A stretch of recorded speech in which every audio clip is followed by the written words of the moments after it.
Hey, welcome to Graphic Policy Television GPTV. I'm Brett. Our HQ is being worked on, so sorry about the lower quality video. We'll be back in our normal digs fairly soon. In my hands, one of this week's releases is a trade paperback of X-Men, the Uncanny X-Men, X-Men Disassembled, collecting the first 10 issues of the comic series.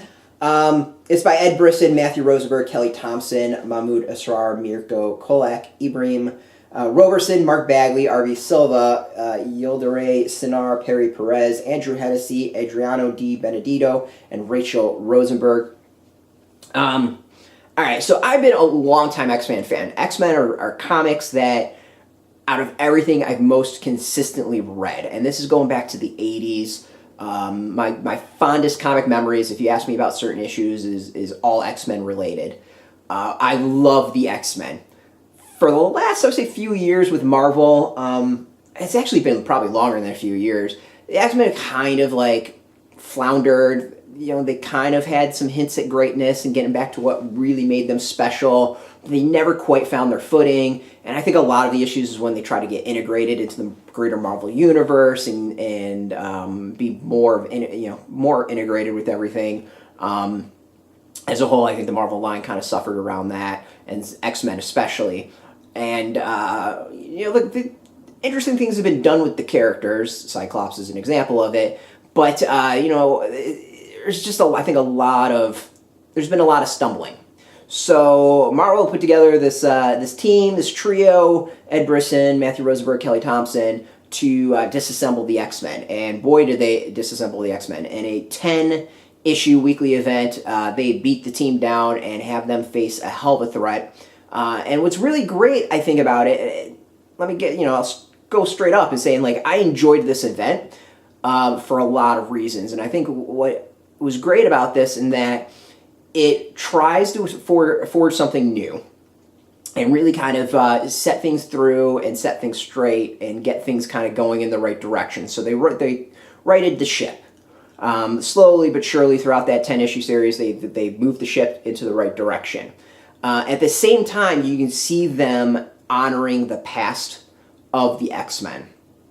There's a lot of work done here, of a lot of references, subtle in scenes and in kind of themes, and gone from there. I mean, this entire event is really kind of the inverse of Age of Apocalypse in many ways. And currently leads into the Age of X-Men that's going on with some series.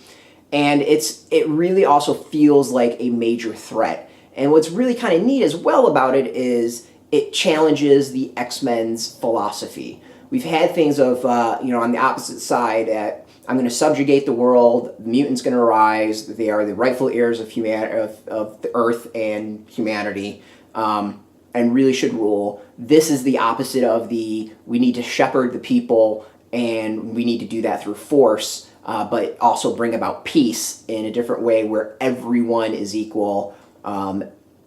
Think an extreme version of Xavier's dream done through force.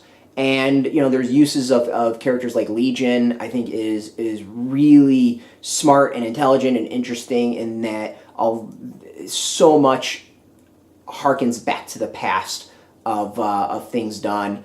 There's a great focus at times on the younger X-Men out there who kind of are in and out of the spotlight. Just overall, I liked it. I like the event, and I like where it's all going. I currently love the current X-Men, Uncanny X-Men series. I'm liking the Age of X-Men miniseries that are going on. I think it's all very intelligent, really smart. You can kind of see where it's all going, and I'm liking it. And I'm going to guess that Jonathan Hickman's going to be doing something in the future with X-Men, which makes it more awesome. So art is really good, I think. Very consistent, though things kind of change up with some of the teams. I'm just going to show some of the art that's out there. This was a really cool event. So if you have not read it, if you haven't paid attention to this, want to dive into the X-Men, this is actually a pretty decent spot to start. Yeah. Well, I'm not going to show that part because that's where all hell starts breaking loose. This is cool. It retails for $39.99. I thoroughly enjoy this. I recommend it. It's out this week. It'll be out in bookstores in 2 weeks from now, but go support comic shops and get it from them. So link beneath this video where you can go put in your zip code, tell if a shop's near you. No shop, no problem. We got some affiliate links but they are affiliate links, so we get a small percentage, but you really should support your comic shop.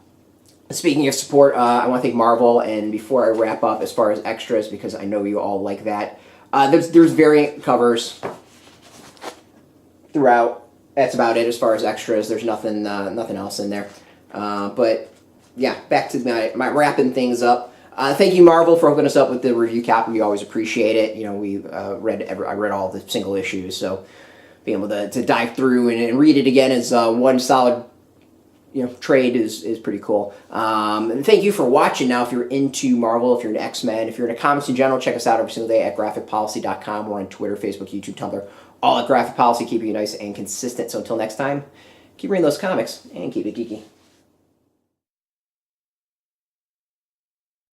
Hey, thanks for watching the previous video from Graphic Policy Television. Just by watching, you help support our site. Thank you so much. Now, if you're watching these videos, you probably care about geeky things like movies, television, comic books, toys, games, video games, you name it. You can go and subscribe right now to our YouTube channel to stay in touch and catch all the new videos, or check out our website at graphicpolicy.com. There's a nice link on this end of the video. But as always, thank you for watching. Keep on rocking and keep it geeky.